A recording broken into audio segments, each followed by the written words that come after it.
What's up, guys? Today I have a very special build video for you. This is the most fun build I've played so far, just setting up rams and seeing the huge numbers pop up. As you can see in the clip, it can do a ton of damage even in PvP. However, I will say if you plan on doing PvP with this build, try to bring a healer with you if you can. You can do it solo, but it is very difficult because you are putting yourself in vulnerable positions a lot. So bring a healer who can help knock sails, heal you, and drop mortars on your enemies. I'm not going to include showcases in my videos anymore because the last video was over 16 minutes and I'd like to get them down to about 10. So we will do showcase videos separately, and I will try not to rant like I did in the last video and instead make separate videos for those rants as well. So let's just get straight into the build. We have chosen the Brigantine for this build, of course, because it gives us the bullhorn effect, which increases damage from ramming by 45%, which is huge, and reduces the duration of the torn sails effect, but it also applies flooded on every single ram. And we'll touch on the way ram damage works in a minute, but just know that as long as you successfully ram another ship, it will get the full flood meter. And flood damage is awesome because it does severe damage to our enemies, which they will need to be a healer ship or have a healer ship with them to heal that damage away, and it slows them down. So before we get into the Ram and Richards weapons, I wanted to say if we can get this video to, let's say, 69 likes, I will release a version of this build that is made to take on La Peste.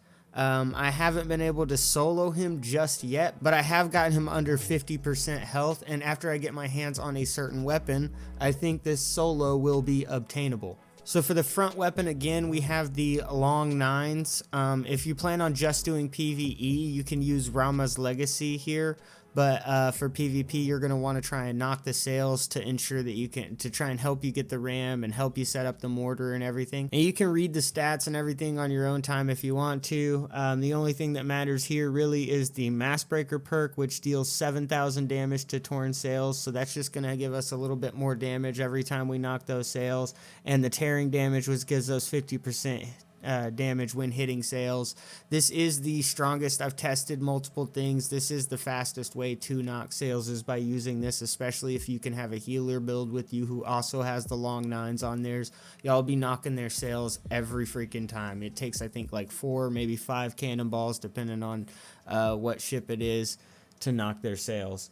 So on both the sides and the rear, we are running Rama's Legacy. You can use the Basilisk 3s on the back if you want to. However, I just do not have them, so I'm not using them. And frankly, I'm not really sure if it would do more damage or not. These torpedoes do a ton of damage, especially the way we're using them, because we're not using them at distance. We're using them pretty close for the most part. So they usually hit when we're within like 150 to 200 meters. You can almost guarantee that they're going to hit as long as you lead your shot a little bit. And again, you can read these stats on your own time if you want to, but what really makes this hit hard is the cataclysmic effect and the arming effect. So the cataclysmic effect I read wrong at first, so I thought these were going to suck. I thought it said after each consecutive hit, but it says every simultaneous hit. So you shoot 4 rockets on your sides, and every single one does stronger. So the first one does 1,500, second is 2,500, the third is 3,500, and the fourth is 4,500 for, I think it was,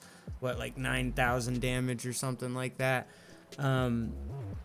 If they all land, you're doing 9,000 damage in one single hit, and then they do 150 times more damage if your enemy is beyond 100 meters. So you're gonna try to get 150 meters or 100 meters in between you and your enemy before you launch those torpedoes, which is not a lot of distance. It really isn't. It sounds like a lot, but it is not a lot of distance at all. You can actually see the arming effect whenever you shoot the torpedoes. A bunch of sparks kick up out of it, and it makes a sound, like a whistling sound. So you'll get used to the arming effect really, really quick, I promise you. And for our auxiliary weapon, we are using the Leopold 3. The Leopold 3 is the hardest hitting weapon in the game, like just flat out. It has the highest damage number, the 15,000 damage when it hits. In PvP, it usually hits for about 11 to 14,000 against most ships. Again, you can read these stats if you want to. There is nothing major on it except it does a ton of flooding damage, and it'll fill their flood meter up all the way if they take the full damage from the attack. Now the armor here is kind of subjective. You can really use whatever you want. The Royal Custodian is still the best damage mitigation in the game, period. If you are running into a lot of people using the Lepest mortar and it's giving you a lot of problems, you can use the Wailing Ward. However, I chose to go with the Wrathful Ward because one, I think it looks really cool, and also the Venomous Vengeance perk. Whenever we hit the ram, we're going to brace as we turn our ship, and hopefully we get this to pop whenever we're bracing and turning our ship. So for our furniture here, if you're playing solo, I would go with the Scrapper Station, which again, I really wouldn't recommend playing solo unless you absolutely have to. Try to play with a healer build unless you're doing PvE, in which case Scrapper Station is fine. But if you're playing PvP and you have a healer with you, I would really recommend going with the water tank, because then you can just brace more. And the recovery is really, really nice as well. So obviously we have to have the ironcladding station with any ramming build. I mean, plus 25% damage to ramming. I think it's really smart to have this on any Brigantine, period, because if the opportunity presents itself to set up a ram and you can do it and they don't brace it, it's going to do a ton of damage. So for our third slot, we're using the Torpedo Works. And the reason behind this is to just add more of that severe damage. Every time we hit them with all 4 of those torpedoes, it's just going to give us a little bit more of that severe damage onto them and fill their flood meter up just a little bit more. So for the 4th furniture slot, I've chosen Mortar Powder House. Now you could go with the maintained arsenal here, but I was kind of having a hard time landing the mortars sometimes, so I just decided to increase the area of effect. But I do think this is better. It is a better option. It will give you better damage, and the Leopold 3 with an extra 10% damage buff is crazy. And then the Chains Locker here I think was kind of just a no-brainer to help increase the damage of knocked sails, especially on Briggs, since they get such an I think that 80% reduction in tearing damage is just a little bit too much. I think it should be nerfed down to like 60, maybe 50%. So we really need to help increase that duration as much as possible, especially on Briggs. So if you and the healer build that you're running with have Chains Locker on and the long 9s, you guys are just going to be absolutely destroying anybody that you come across. They're not going to be able to move. They're just going to be stuck wherever they're at, and they can't do anything about it because it takes 45 seconds for a restoration kit to pop. They can heal it one time, and then within that 45 seconds, you're going to be able to sink their ship. So there's really nothing they can do. So the way that we approach combat is we want to knock their sails, hit them with the mortar, and try to go in for the ram. However, position is absolutely key, and you may want to knock the sails and drop the mortar once and try to get yourself in the right position for a ram, and then knock the sails, drop the mortar again, and go in for the ram. Now, ram damage is kind of weird. It takes into account the speed of both ships and where you hit the other ships, which is why sometimes you'll see a ram hit for like 4K, and sometimes you'll see a ram hit for like 10K. Ramming the front of a ship does the most damage, but if they are moving any more than half sail speed, you will also take ram damage, so be sure to brace it.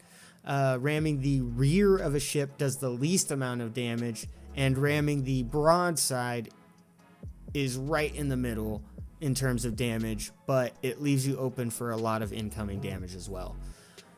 Anyways, after you set the ram up, you want to hold your brace and turn your broadside to face them. Hopefully your Venomous Vengeance pops while you are turning, and you get that extra poison damage and deplete their stamina a little bit. And then when you have your broadsides turned to them, hopefully there's 100 meters in between you and them, and you can hit them with the torpedoes. If there's not, go ahead and launch the torpedoes and try to put that 100 meters in between you two and launch a second set of torpedoes. because as you saw in that clip in the beginning, if it does arm, it can do an insane amount of damage. Plus, having a little bit of distance in between you and the enemy ship before you shoot those torpedoes can actually make it a little bit easier to land all 4 of them. Now, this whole process does take a ton of practice and really good communication to pull it off in PvP. So as far as cosmetics on my ship goes with this, if I had everything from the Alpaca's Rot set, I would probably just rock all of that. I may still rock the Pillager's ornaments because I think they look cool, but I also think these look really cool as well. I think the Pillager ornaments look really good with the Plague's Wake paint here and the Wrathful Ward armor. So we have Venom and Bile for our sail color. For our pattern, we have the Alpaca's Grip. For our emblem, we're using Hellbent. For our figurehead, we just have the Badur because I thought it just kind of fit with the ramming. It looks like something that you would put on a ship that's meant for ramming. For our hull, we have the Plague's Wake. For our ornaments, we're using Get Off My Ship. Love it. The Garuda wheel. Not even sure how I got this one, but you could just use the bespoke wheel, the Pillager set. The multiple pointed Pillager set for the helm decor. The veterans for our crew look. We're using the spare spikes for the trophy. And the Back You Devils Pillager set for the crow's nest. As for the repair kits that we are using, you can use any repair kit that you like. I really like the repair kit 2s because it doesn't have too terribly long of a cooldown, but I like to have both of them really equipped. That way if I'm really in a pickle, I can use the repair kit 3s if my health is really, really low. For the food, we're running the Sate Cambing. This helps a ton just in general. You got your stamina consumption from bracing that helps with that, and then it also helps with trimming the sails. So that's pretty much the build, guys. If you liked the video, be sure to drop a like. Again, if this video gets to 69 likes, I will drop a La Peste version of this build. Currently, I am trying to get to 500 subscribers. I'm not sure what I'm going to do when I hit it, but I'd like to do something special when I hit 500 subs. So be sure to subscribe. If you did make it this far into the video, thank you so much for watching, and I will see you in the next one.